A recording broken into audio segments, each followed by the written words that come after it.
Hey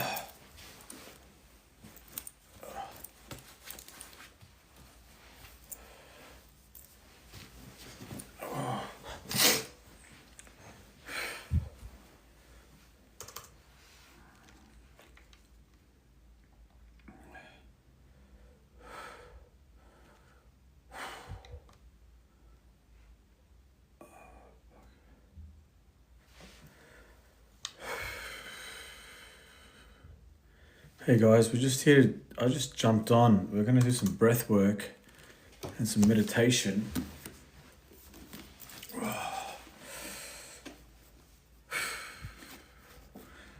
right, now before we get started, I'm just going to read a little bit.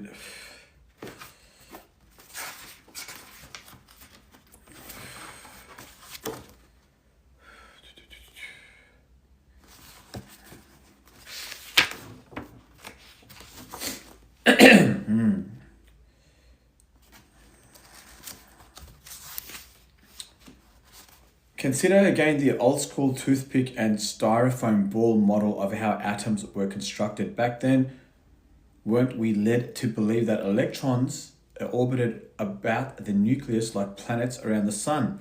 If so, we could pinpoint their location, couldn't we? The answer is yes, in a manner of speaking, but the reason is not at all what you used to think. What quantum physicists discovered was that the person observing or measuring the tiny particles that make up the atoms affects the behavior of energy and matter. So consciousness and the act of measurement affects how these non-local fields condense into these localized experiences, because out there, as I explained yesterday, is an infinite field of possibility. So when we want to manifest, when we want to create, when we want to kind of, contribute to having some sort of, creative input on how to construct a reality that we desire, we have to understand the model of how it works. Just kind of trying to manifest and trying to close your eyes and feel what you want to attract isn't as powerful, in my opinion, opposed to kind of understanding how the model of this reality works. So basically, what I've come to realize is this, that everything is a field of energy. Everything is a field of energy. At the most fundamental level, it's just fields of energy interacting. Now, you have a field. It's called a toroidal field. Everything has an electromagnetic field. It has an electromagnetic pulse. Everything orbits. Everything has a motion.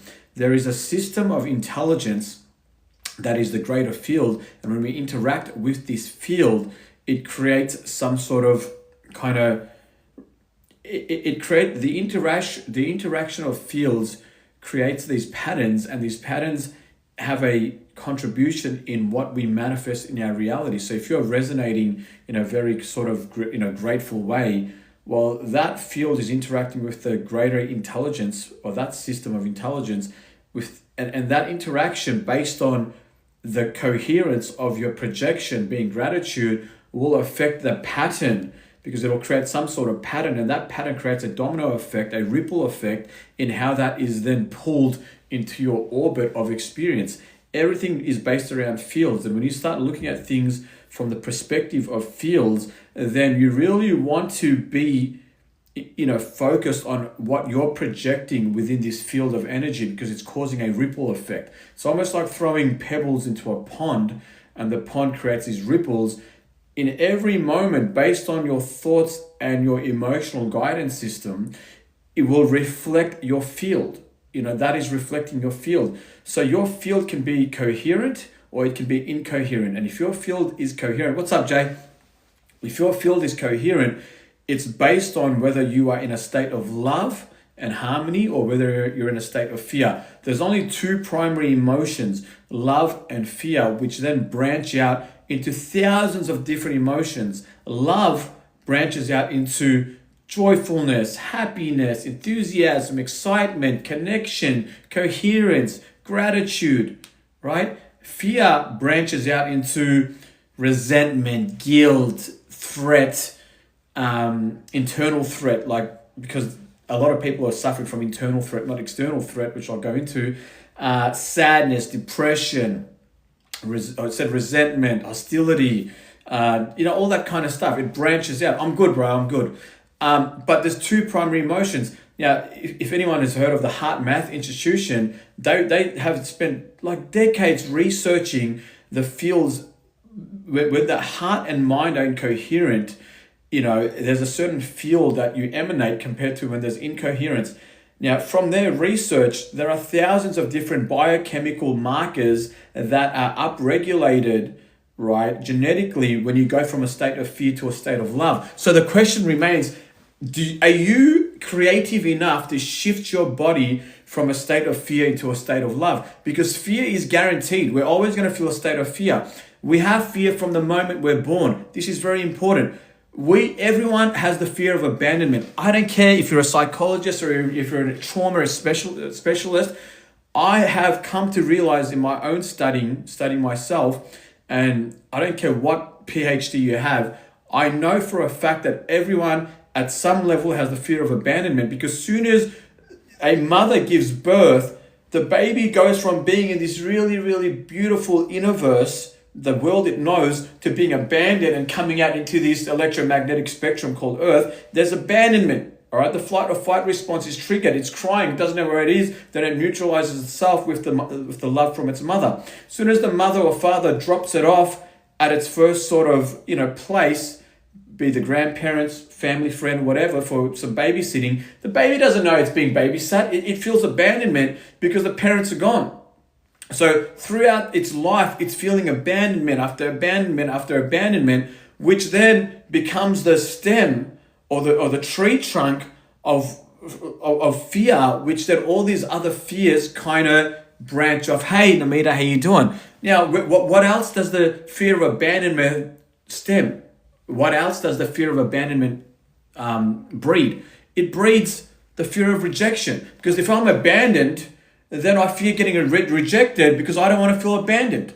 So people have the fear of rejection. I can't talk to that person because I'll feel rejected. I can't talk to that person, I feel rejected. I don't want to go and ask for that opportunity because I feel rejected. They can't stand feeling rejected because it triggers of the fear of abandonment that stems all the way to childhood, even the moment of birth. And it's so fucking overwhelming for them that they don't know who they are when their nervous system is so dysregulated in that point. So they'll do whatever they can to avoid being rejected. What's another one? Fear of failure. I don't want to fail because if I fail, I'm going to feel abandoned. I'm going to feel lonely. I'm going to feel I'm not good enough, right? And that comes from the fear of abandonment. What's the next one?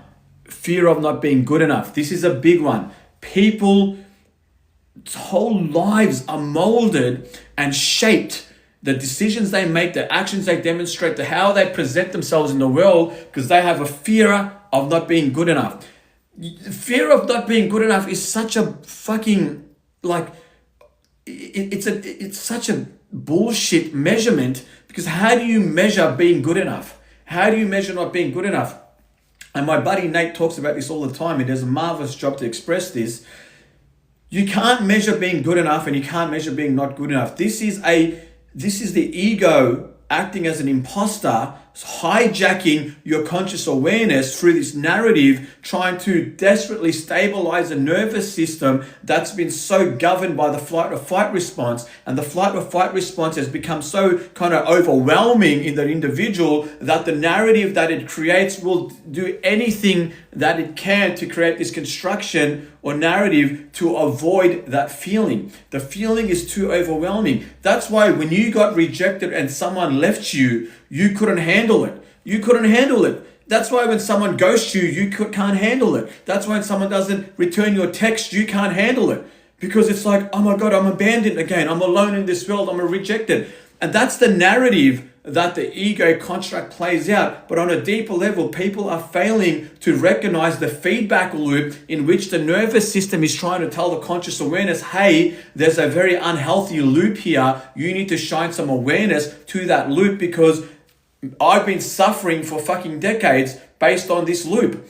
This loop is just keeping you in this survival state, activating the sympathetic nervous system, because you have two nervous systems that stem off the autonomic nervous system, which is sympathetic, parasympathetic. One is the accelerator, go, go, go, go, go, fear, thrives on fear. And the other one is the brake, digest, relax. People suffer from anxiety because they are sympathetic dominated. They are dominated by the sympathetic nervous system. They have all this anxiety and they don't know how to rest and relax because the body, which is very primitive, feels that it's in danger. It's in danger because it's a coping mechanism trying to keep itself safe from experiencing what it experienced through these implicit sort of events that you've gone through in your life that stem all the way from your childhood, but you don't remember because they're implicit. Implicit memories are non-declarative memories, meaning there are memories that you can't declare because you're too young to remember them, but somehow they have recessed themselves in the gray matter of your brain, hardwiring into these neural networks that govern these fucking panic attacks. So you're sitting here and for no reason having a good time,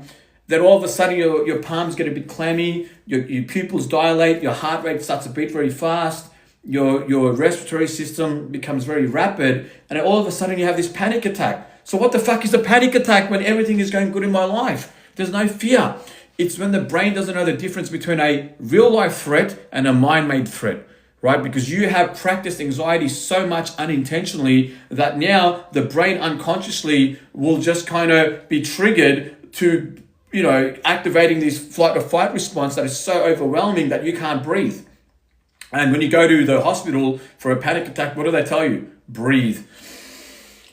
Breathe, because breath is the direct access to control your nervous system. It's the breath. Now, because the breath is voluntary and involuntary, a lot of people don't really make an effort to control the breath, and the ancient yogis recognized the power of controlling breath, pranayam, to control energy, right? To control prana, which is energy, by regulating breath work. By regulating a rhythmic, connected, conscious breath, you can induce certain states in the body, right? You can control your nervous system, but you're so fixated in your mind, thinking all the fucking time, that you've got no idea you can control your breath because it's voluntary and involuntary, right? We are probably going to do breath work in around 25 minutes because I've got to leave here at 6:50. I've got to leave in an hour, so we're going to do breath work in around 30 minutes. All right, so yeah, because it's voluntary and involuntary, a lot of people can't control it. They won't control it because the autonomic system is controlling it for them. But here's the catch. If you've gone through periods of your life where you've stressed out, then you've programmed your body and your breath to be very rapid. So people are sitting here today with this rapid, accelerated breath, which is aging them. The faster you breathe, the faster you age. I can tell you that for a fact. No one is talking about this. I will be the first to tell you. Breathing accelerates your age because every breath is taking you to the inevitable. Fuck time. It's an illusion. It's a construct. A psychological construct that measures the past and the future. What's actually propelling you into the inevitable is your breath and your heart rate. Your breath can control your heart rate because if you're stressed, heart beats fast. If you're calm,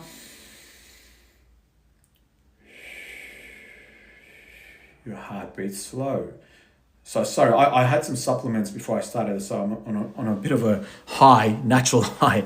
So now let me just compose myself and bring it back into just being a bit more present. Tortoises, I say this all the time, tortoises breathe 4 to 6 times per minute, right? 4 to 6 times per minute. They breathe average age over 100. Dogs breathe 30 times per minute. Average age, 10, 12 human years? That tells you something. Universally, we're all connected through oxygen from one perspective because oxygen is the elixir of life. You stop breathing, you die.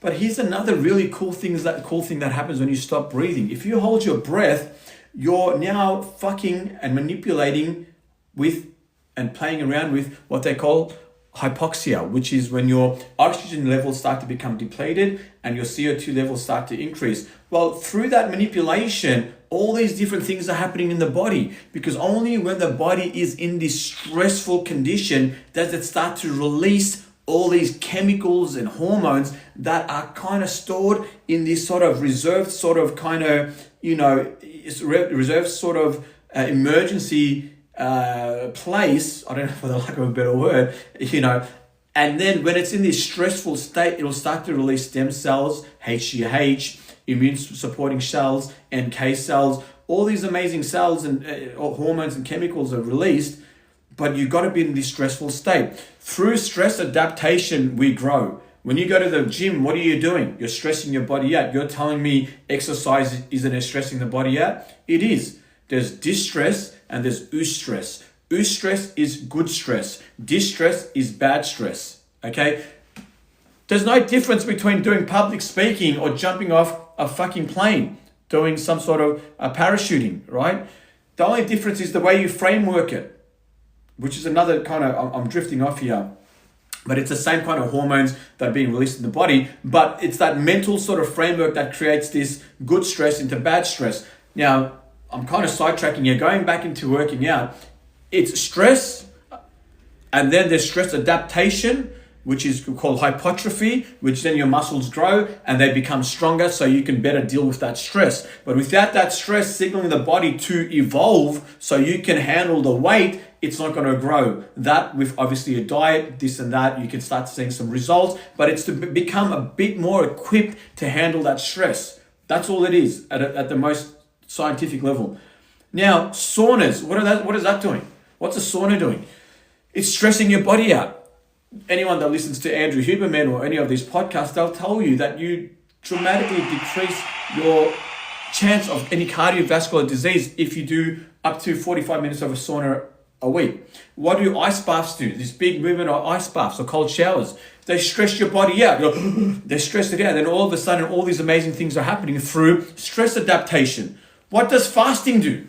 Fasting stresses the body out. You've got no food. It's stress. What does it do? Everyone knows the benefits of fasting. Every culture has fasting, right? So there are all these amazing things that are happening through stress adaptation. But if you're the type of person to sit there, come home, comfortable, watching TV, go to bed, drive to work the same way, push the same emotional buttons, play it safe, come home, don't want to exercise, don't want to sauna, don't want to go out there, I just want to do my thing. Man, you're not really building resilience physically, emotionally, mentally. You're not putting yourself into these uncomfortable situations to grow and build strength. You're just becoming this sedentary warrior that's living on this automated program called reaction. You're just reacting to the world and you're not really evolving. So my message is to encourage you guys to put yourself in situations that stress you out, because you're going to grow. Breath work, really, when we do breath work at this level, it's a form of like stress, because the body's now you're forcing the body to take in a lot of oxygen.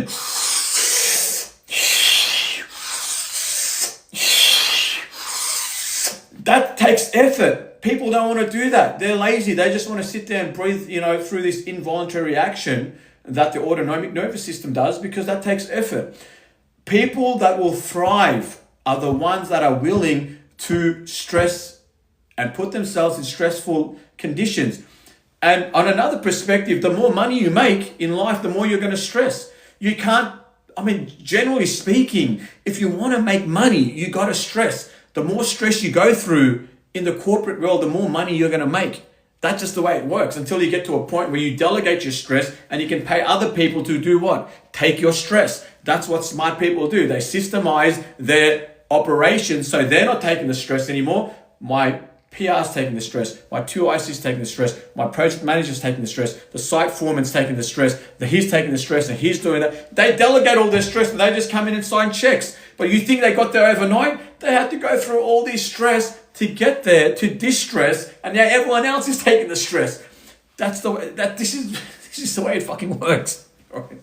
It's the way it works. But be mindful that you don't want to stress. Like, again, I'm talking about two types of stress here. I'm talking about eustress and distress. Eustress is everything that we've just spoken about, stress adaptation, so you can become more resilient, evolve, and become stronger, a stronger and better version of yourself. Now there's distress, right? Stress Fit, the channel, is all about becoming fit from stress and battling stress at the front line. Breathwork is what we do in this community daily, and what I come on at least 4 or 5 times a week to do it with you guys. I'm a bit lazy. Without you guys, I probably wouldn't be doing the breath work. I don't care if it's one person or a million people. I'm just glad that there's always been someone to do the breath work with me, which is fucking amazing because it just makes it a lot easier to do it together. Now, that's my primary goal. I mean, yeah, I'd like to grow the channel, have some more people. I'm not here to battle. I'm not here to take your money. If someone wants genuine help, DM me. I'll give you my time for free if you really need genuine help. I'm not that type of person. I'll keep it real. I just want to do breath work with a community because I know how fucking beneficial it is. I'm already successful. I'm successful because to me, I don't measure success through a number. I don't measure success through a metric system called followers. I don't measure success through anything outside of me. I measure success through the way I feel in this moment. Thank you, Namita. You're on my vibe. Thank you, Jay. Jay's on my vibe. I'm on your vibe. We're on the vibe. The vibration of breathwork and just feeling good. I measure success in how I feel right now. Yeah, I'm not always feeling successful. Sometimes I feel shit. But how long am I going to feel shit for? How long am I going to feel down for? How long am I going to stay in a state of fear for? That's the difference between me and you, because we all are going to fall. Unless you go meditate in a monk, and let's face it, some of us just aren't equipped for that, then we are all going to feel like shit at certain periods in our time. Now, generally speaking, majority of the people, they will feel shit a lot longer than you'll feel shit. And the difference between how long you feel shit compared to how long I feel shit is how creative I am, and through my perspective and my level of gratitude and connection within myself is how I measure success. That to me is success, because I can be sitting here, I'm not sitting in a very luxurious space, you know, it's no different to your space, but I feel fucking successful. I feel successful because I understand things. And as you get older, and I'm only 41, and I'm not saying I know it all, I know fucking nothing. As you get older, you start to realize your definitions start to change. Thank you, Nadine. I appreciate you. Emotional intellect and fulfillment and community absolutely, Namita. You got it, man. You got it. As you get older, you start to change your definition of success. What I once thought was successful led me into a very dark space of addiction. I partied, I had money, I had women, drugs. I just thought I'm successful now. What do? Let's go party. And it absolutely broke my soul into a million pieces. I'm glad I went through it, but now, you know, I'm facing the consequences of that. And I'm facing a court case, potential prison time, but I've never been more free in my life because I had to go through that to learn what I know now and to cement what I know now. And it's okay if I go to prison for 1, 2, 3, 4. I don't care how long they throw me in. I'm going to do the best I can to fight my case for those that know about my case. But whatever happens, I have found freedom within myself. I have found freedom within myself because I recognize today at 41 years old, being on this planet for 41 years, that 30, and I heard this in a podcast, and it made so much sense to me when he heard it. He just reinforced a perspective that I always kind of had within me, and I'm going to share it with you. How old you are now, you're sitting here. Doesn't matter about your age. Fast forward 30, 40 years into the future. That future version of yourself is sitting there a little bit older, a little bit more gray, on the last phase of his life, and realizes it's not about money, because you realize at that point that your money you can't take with you. It's not about materialism, because you realize your mansion, your cars, all your Rolexes, you're not going to take with you. You realize it's not about all these, relationships, because at the end of the day, all these romantic relationships, I'm not talking about family, romantic relationships, you're not going to take with you. And the realizations you have at that point will bring you to a truth, and that if you could go back to this point right now with no money but just time, would you trade that in? You would trade in all your mansions, your big sexy $1 billion bank account, all your sports cars, all your romantic relationships, and you would come back to this point with absolutely nothing but the euphoria and the happiness and the gratitude to have more time to do it all again. Don't you? To me, that makes so much sense, that my future self is telling me this. It's telling me this because I need to get it right today. I need to get it right. I can't fuck this up because I don't want to replay that loop. I need to love immensely. I need to be authentic. I need to hug my mum and tell her I love her. I need to cherish every moment with my daughter, knowing how fragile it is, knowing how fragile life is. So then when I get to that age or that point to my last breath, I can look back and say, man, I gave it my best. I gave it my best, and I am so glad that I lived with absolute authenticity, and my main motivating factor was just to love, to immerse myself in every moment, and to recognize that everyone is a part of me. So hating you is hating me. Hurting you is hurting me. And when you start to recognize everyone is a mirror of you and everyone is an extension of you, and when you go deep down that rabbit hole and you find out there's only one infinite awareness, then you have love for everyone. Everyone you have love for, because I may not know you, but you're a version of me, I'm a version of you. And by having anything ill or negative towards you, you're mirroring a projection within me. My perception of you is a reflection of me.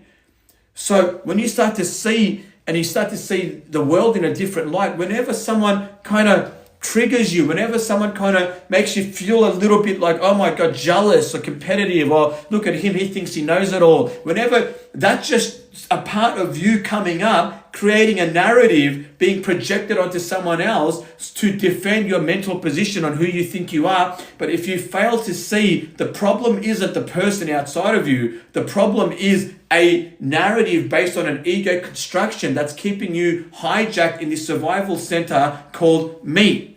You don't exist. That's a fucking illusion. Science proved this in the 50s. So there you go, man. There you go. The knowledge has been there. What's up, Joe? Nevermind.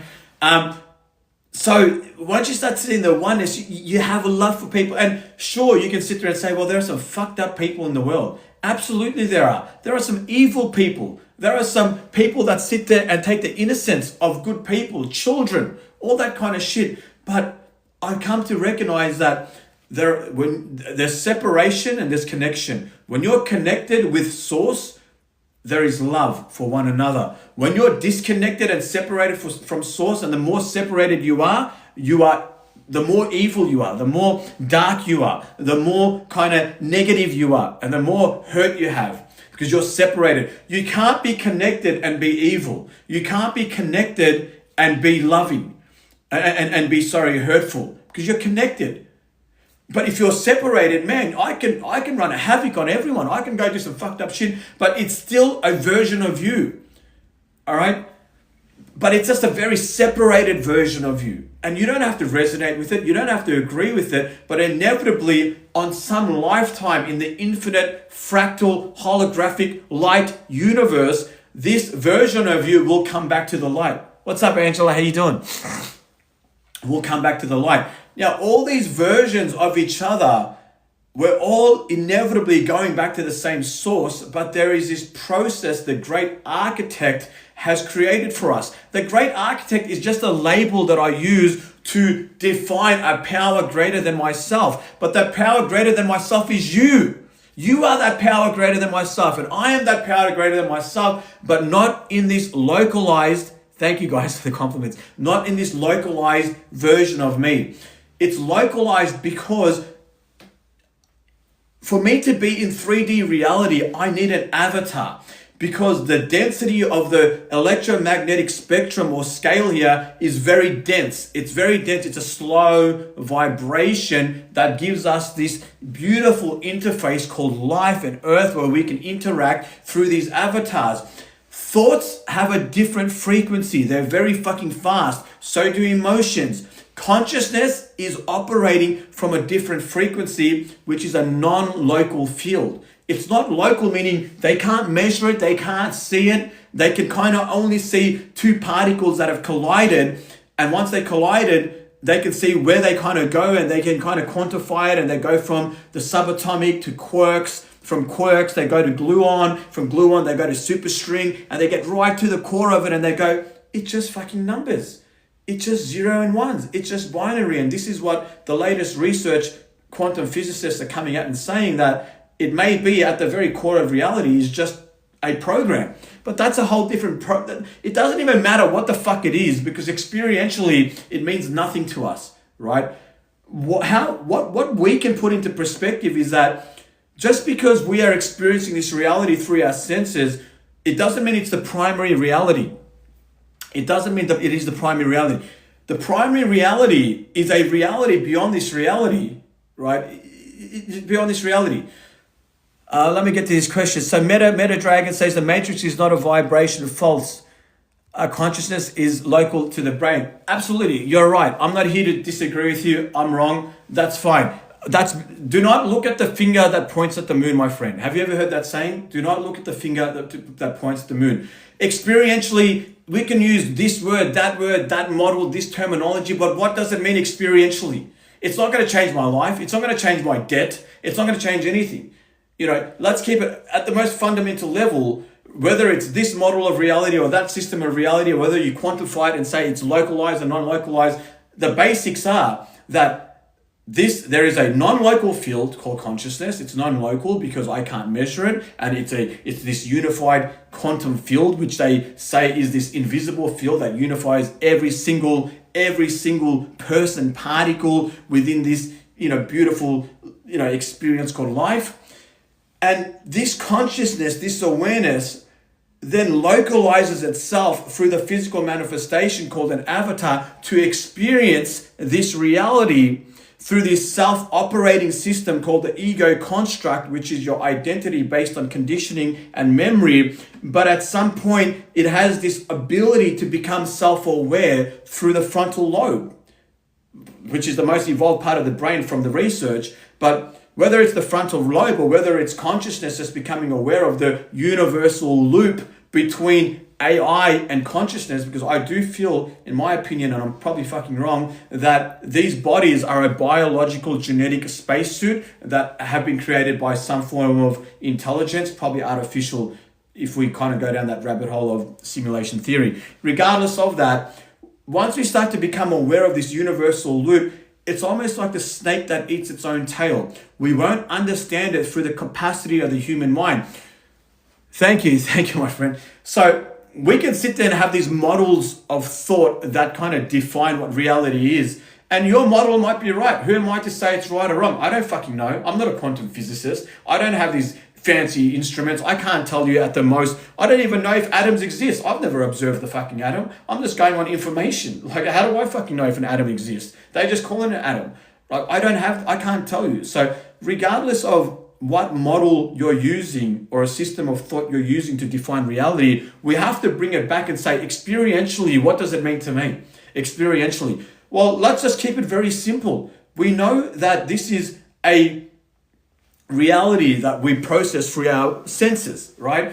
Now, what are we processing here? We're processing vibrational information. What is vibration? Well, sound is vibration because I'm making a vibration through my vocal cords. This is a vibration, right? You're understanding my vibration through through the law of association and memory, which then is configured within some sort of understanding in your brain that gives you this kind of response, and we become in alignment. It's almost like a cosmic dance through energy exchange. I'm trying to express the way I feel. You process it. You kind of, through memory, you get this kind of, exchange of energy. You feel what I'm feeling, and there's an alignment between us. There's coherence, there's resonance. If I'm saying something that causes dissonance within you, well, that's your own field that it's causing dissonance in. And there may be so many reasons why it's causing dissonance. You may not agree with me, I may be wrong, but whatever it is, it's happening within you. And you can then project that back into this field in any way you want, which is a reflection of where you're at on how you compose that energy. And this is where people argue compared to people that discuss.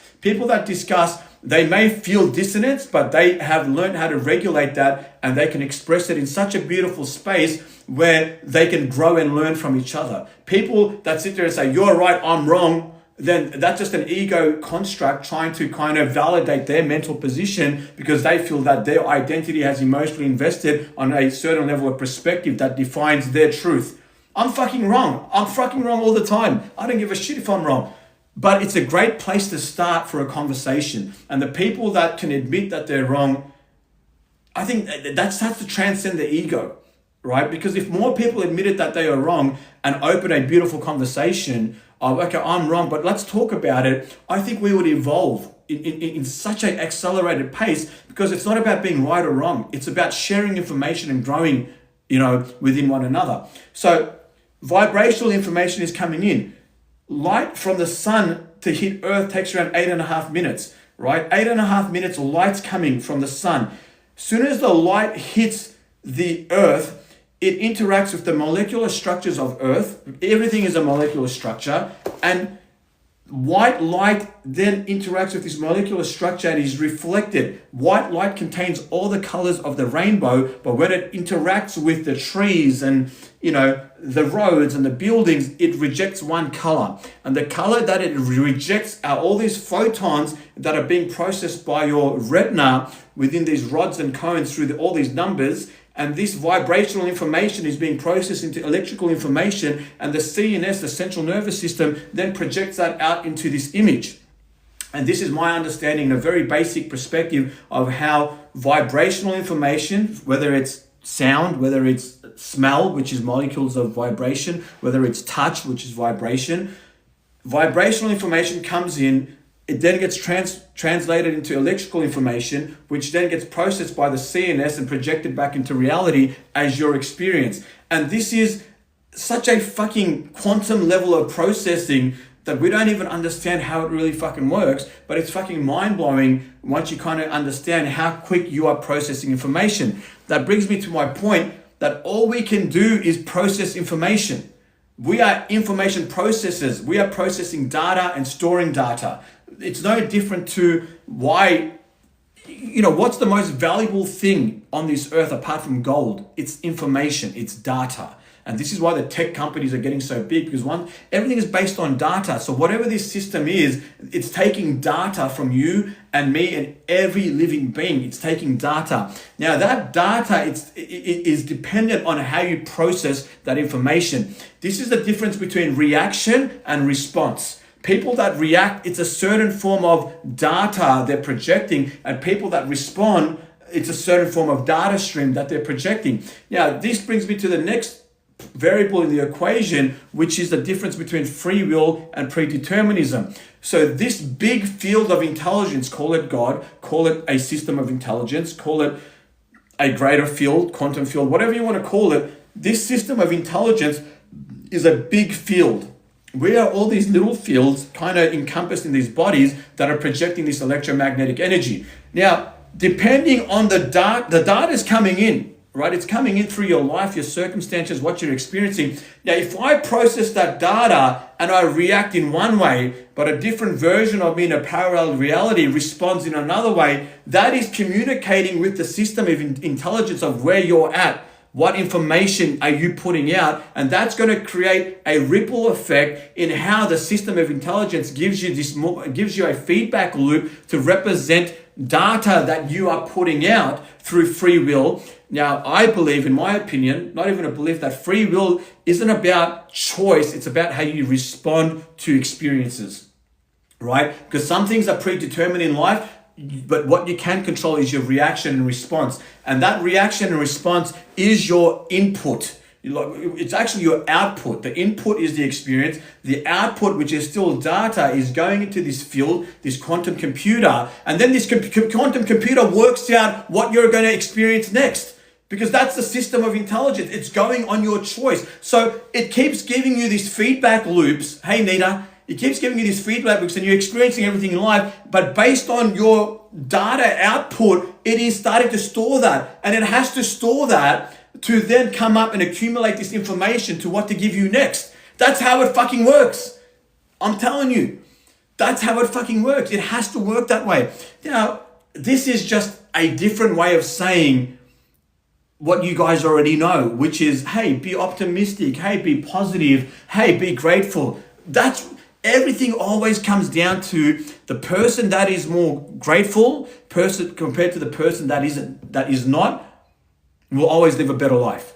It's a simple fucking science. We don't need to overcomplicate it, but I just love understanding it from different models, right? Because it reinforces the importance of being grateful.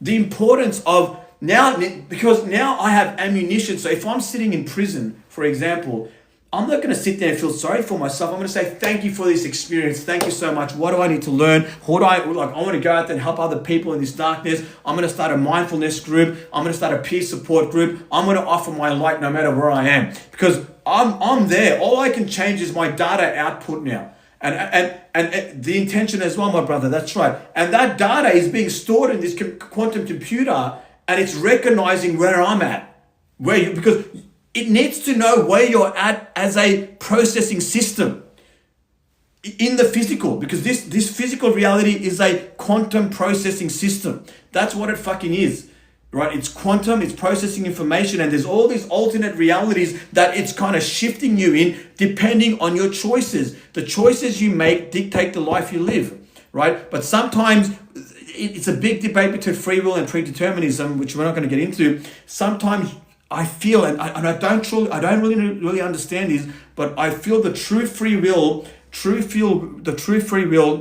is based on how you resonate in that experience. So a wise man once said, you cannot help the experience, you can only try to understand why. So no matter what happens, if you can't control what happens, you can control your reaction to it, your response to it. Right? So that to me has more free will than choice, because sometimes choices are already made because of predeterminism, because one action leads to another reaction, then leads to a sequence of events, and you're sitting here today and I want to go to this restaurant. That's not free will. It's because I've been there before. I like that restaurant, and the decision is already made for me and I'm becoming aware of it. Right? They've done tests on this as well, and they know that there's a delayed sort of response from when the action is made in the brain to when you become aware of it. And this is where the whole debate of free will versus predeterminism comes from. But the point is, you always have a choice on how you process information. It's called the wave function collapse caused through conscious observation. That's right, brother. The collapse of the wave function through the act of measurement. So the act of measurement is what Jay's saying. We are observers of reality. We render reality by taking it from a infinite superposition, this wave function, and we condense it into the one localized reality. And that's what they call the collapse of the wave function, because everything is waves of energy. And again, the more we talk about, because the fundamental truths are there, the pillars of truth, it's all there. But the more we reinforce it, the more like you have these aha moments. And until it shifts into this epiphany is a revelation. I have read so many books, but sometimes it'll take me a decade to go, fuck, that's what that meant. Because I understand it intellectually, but I haven't applied it emotionally. Yeah, I understand the power of gratitude, but have I applied it in every moment? Fucking no. Sometimes I sit there and have a tantrum like a child. But I know that isn't any good for me, so I quickly pick myself up and I bring myself into a state of love. But the point is, when we have an epiphany, it goes beyond the intellectual understanding of that insight. An epiphany is a shift in paradigm. It's a revelation. And sometimes, one of the comments, it's not that deep. It doesn't have to be that deep. Things can be simplified, and maybe I'm overcomplicating it and over-intellectualizing my own understanding of it, which is fine. But everyone learns differently. And I've got a very highly analytical mind. I psychoanalyze fucking everything. So sometimes for me, I need to psychoanalyze something right to the micro fucking level of mechanism for me to go, that's how it works. That's how it works. That's how it and it always goes deeper, because things can always be quantified, right, Jay? You can always quantify things. You can never get to a point and say, oh, this is the particle, because then it's like, hold on a minute, it's not. There's superstring. There's actually like every quirk has a string of energy and frequency, which is almost like a guitar that plays a melody and it plays this like frequency. Well, they're saying at the fundamental level of reality, they're saying it's superstrings, it's frequencies of sound that is then manifested into the physical. Then they say, no. It goes beyond that. It goes deeper into this and that. Because I feel that this is a holographic quantum fractal light matrix, meaning that it's never ending, and you can find the creation of the whole in every split version of itself. And the deeper you go into this reality, you can find the whole in every sort of dimension. I don't even know how to fucking explain it, but a fractal is a never-ending pattern. You can find the pattern of a fractal in every, you can slice it up into 1,000 pieces, and you can find the pattern of the fractal in all those pieces. Jesse says, I love you loads. Please make a YouTube channel if you haven't. I have slowly started making it, Jesse. Thank you very much. You know, I'm fucking so old school with these technology. I just come in here because I love a good rant about this shit. But thank you. I'm glad it resonates with you. And everyone experiences reality. Everyone experiences reality in a different way. Absolutely, Jay. So this is a very good point. We might all be in a restaurant, guys. We're all sitting in a restaurant, and the waitress comes out, and she's like, you know, really rushing the order, and you know, and it's really hot, and we asked to put the aircon down and aircon up, and she hasn't done it, and all of a sudden I'm sitting there going, she's fucking rude, man. This waitress is fucking rude. I can't stand her. I've asked her to, you know, put the aircon up. She hasn't done it. Our order's late. Like, what the fuck? And Jay turns around and goes, man, she's just having a bad day. She's probably working on minimum wage, and she's probably got, you know, like let it be. Like, what's the big deal? Like, we're in a restaurant, just enjoy the conversation. And then you might be going, hey man, just live in the flow. Don't worry about it. It's a big deal. People live with no aircon. So even though we're all having the same experience, the definition of that experience is uniquely independent to how I process information, perspective, that's right.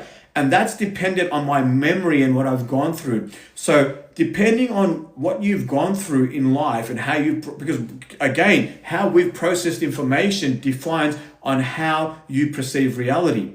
And this is the difference between someone that's in a creative state compared to someone that's in a survival state. Because if you're in a creative state, then you have the ability to change your narrative. If you're in a survival state, you're not changing your narrative. You are the victim of your narrative. Right? Your narrative is telling you how to feel. Whereas someone creative will go, you know what, drop that narrative, let's play a new narrative. That's the way I want to look at reality. I don't want to look at it through that lens. The glass isn't half full, half empty, it's half full. Memory is very creative, and the way you look at yesterday will change every day, right?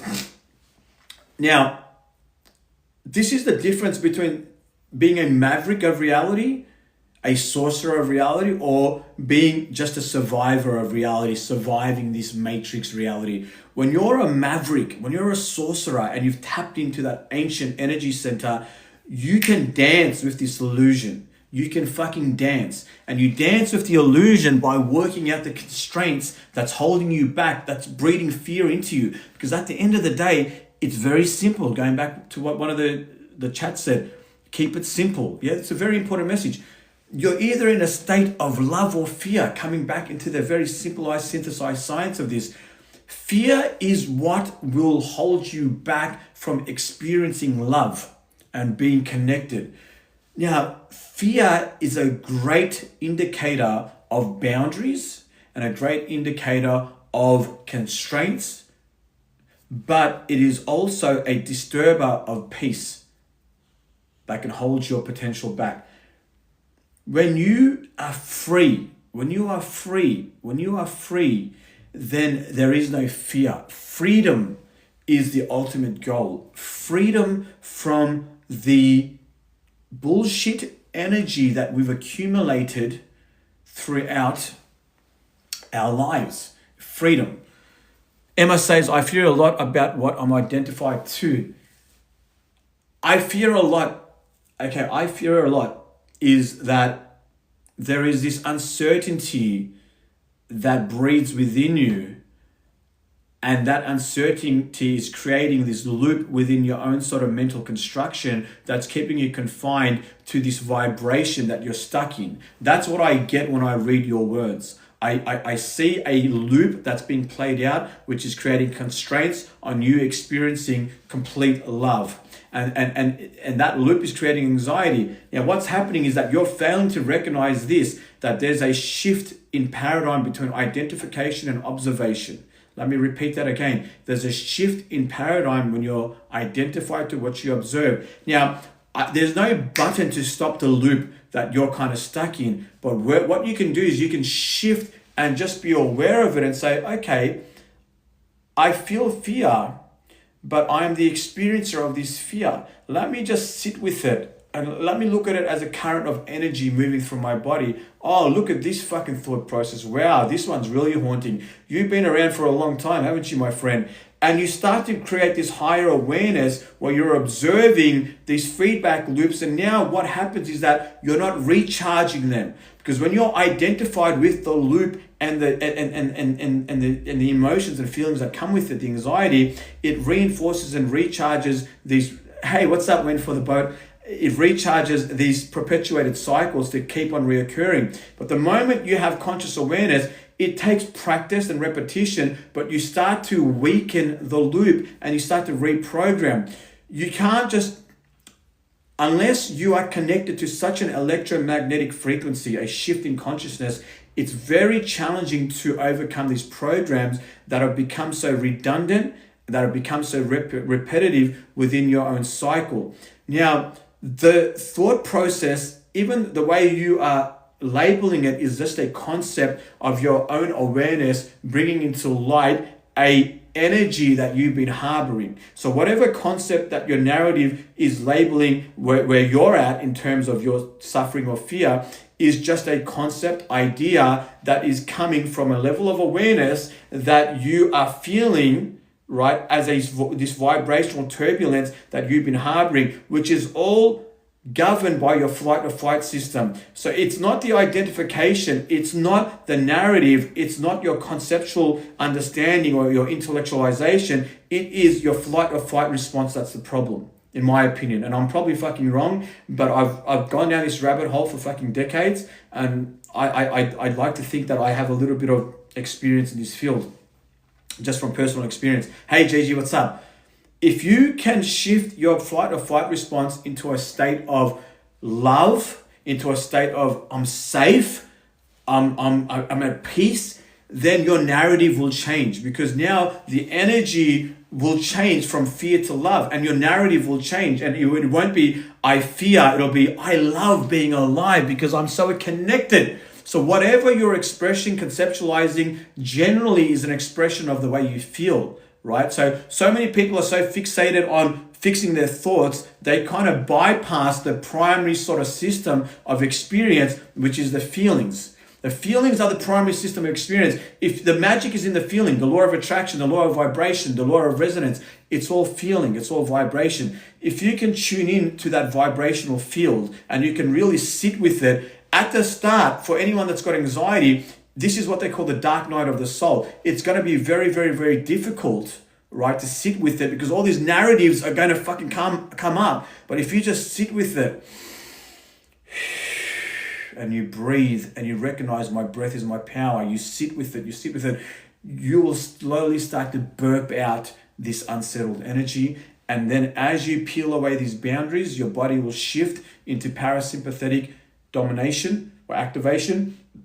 And this is where you start to rest, digest, connect. It's like having a universal Valium, like, for a better fucking way of looking at it. It's just a calmful connection, and you're so connected and vibrant. And this is what we're about to do now. We're about to take the universal Valium called breath work. All right, guys, thanks. Now let's bring it back into something experiential. I've got 20 minutes, so we're going to do 2 rounds of breath work. We're going to go to 100 breaths, okay? Now, we're going to do 50 breaths round 1, 50 breaths round 2. If you're a beginner, please let me know. We've got no fucking music today, because my charger is charging my phone and it couldn't charge this shitty laptop that I've got.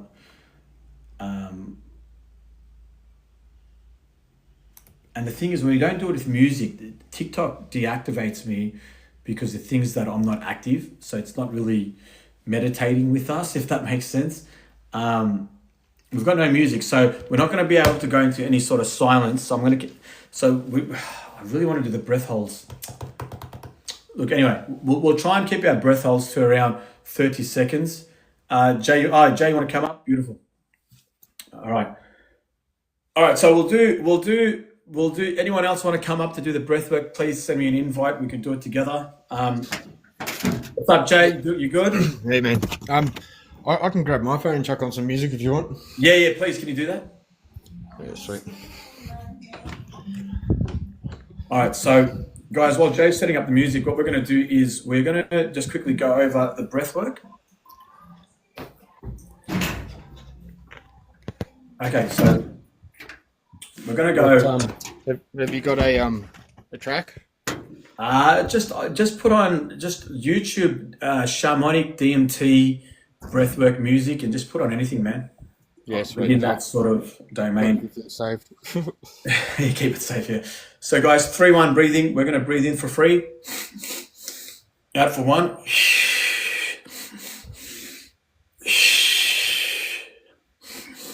So, breathe in through the nose. We breathe by pushing our diaphragm out and then up to our chest and to full capacity. And we breathe out. Okay, we're going to do that to 50 breaths. On the last 10 breaths, we're going to do the Superman breath, which is this very deep, powerful, explosive breath. We take in as much energy and breath as we can. On the inhale, I like to go down through the mouth and out through the mouth and out through the mouth. Once we do the 10, we're going to do the one DMT breath. If you don't know how to do the DMT breath, I'm not going to teach you this live. Just stop at the 10 Superman breaths and then go on to your breath hold. We're just going to practice the breath hold on the exhale today. So once you are finished with your 10th breath, breathe out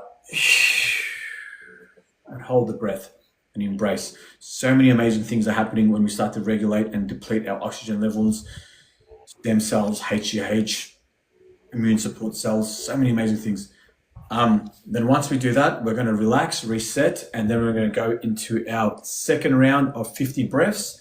Yeah, if you're a beginner, please modify the breath work to suit your level, because this is kind of a very intermediate sort of breath work, the way we teach it on the channel. You can do it. You can definitely do it lying down. You can do it sitting up. You can do it however you're comfortable. You can breathe in through the mouth, breathe in through the nose, whatever you want. I'm just giving you a guideline on the way I do it. But I encourage you guys to find your own style and tempo. Now, at any point, if you can't get to 50, go ahead, slow down, wait till you're ready and comfortable and come back in. You can use my Jay's breathing sort of sound as a reference to come back in and where to start or where to stop. By that being said, Jay, do you want to get the music? Let's get this party started.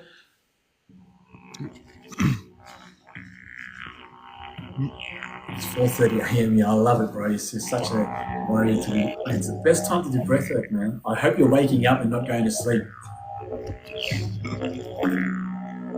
Is that all right? Yeah, it's perfect, man. All right, guys, we're going to start the first 50 breaths, 3-1 breathing in 3, 2, and 1. Let's go.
Now we got 10 Superman breaths.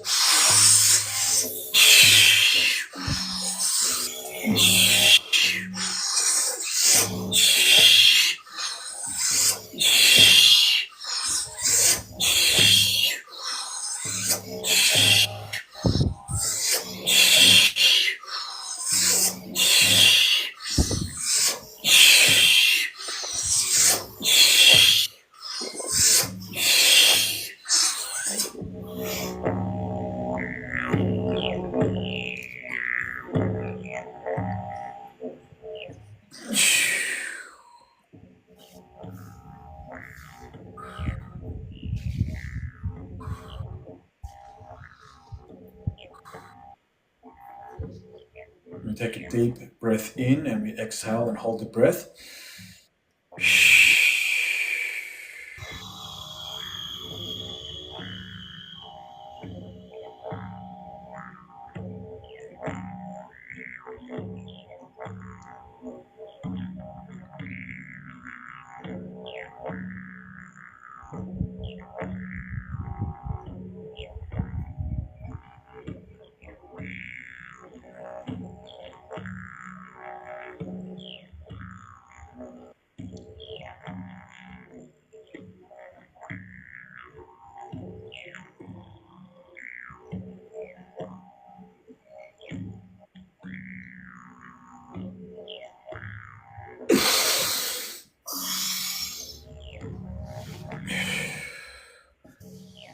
Now let's just reset for a couple of mindful moments.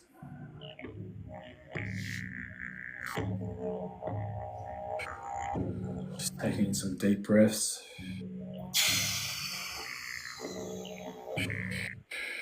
And we start round 2 in 5, 4, 3, 2, and 1. 53 breaths.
And some deep breaths.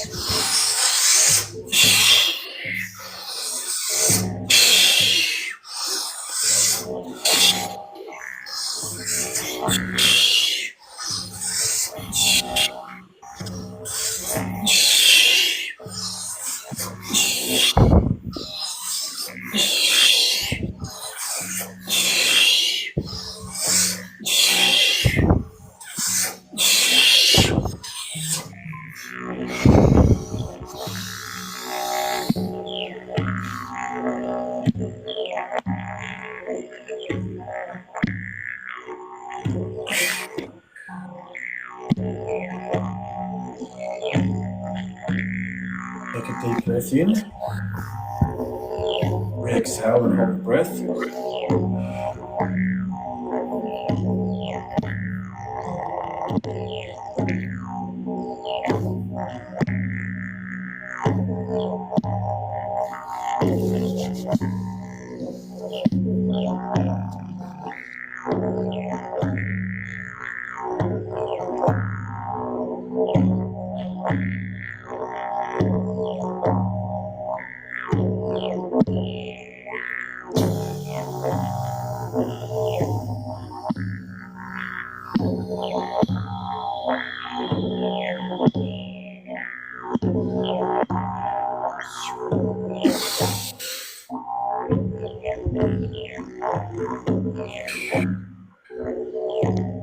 And at your own pace, reset.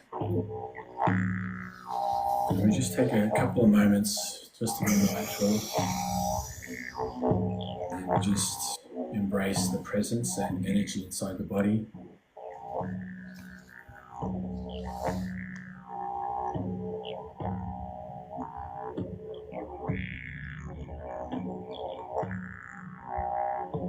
In this space, it is a beautiful time to pray and just to release some good energy, gratitude, and blessings into your space.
Now, I invite you to just bring your attention back into this space, back into this live, and at your own pace, in your own time, when you're ready, gently open your eyes, and thank you for practicing.